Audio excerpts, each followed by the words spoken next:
I've only done one video, and it was last year, and it was very stupid. And this time, we're going to be doing a video of Hurricane Irma, so let's go. So we're outside. It's very windy. Well, not as windy as it was earlier. And it's raining very hard, so yeah. But earlier it was like tornado winds almost. So you can see the leaves throughout the trees.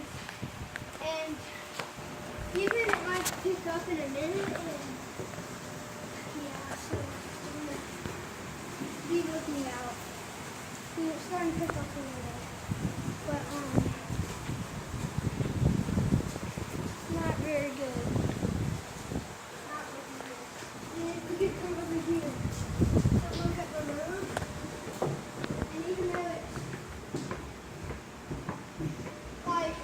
raining pretty hard, but not as hard as it is in like an hour. See, I don't know if you can see it, but the road just like starting to flood. Kind of.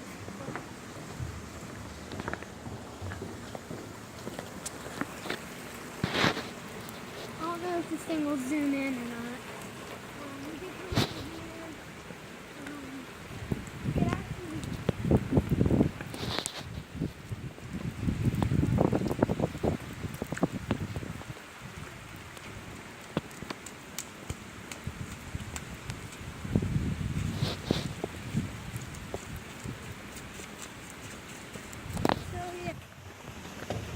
Yeah, so it's pretty bad, and it hasn't even got as bad as it's going to get yet. So we're probably going to go on the other side.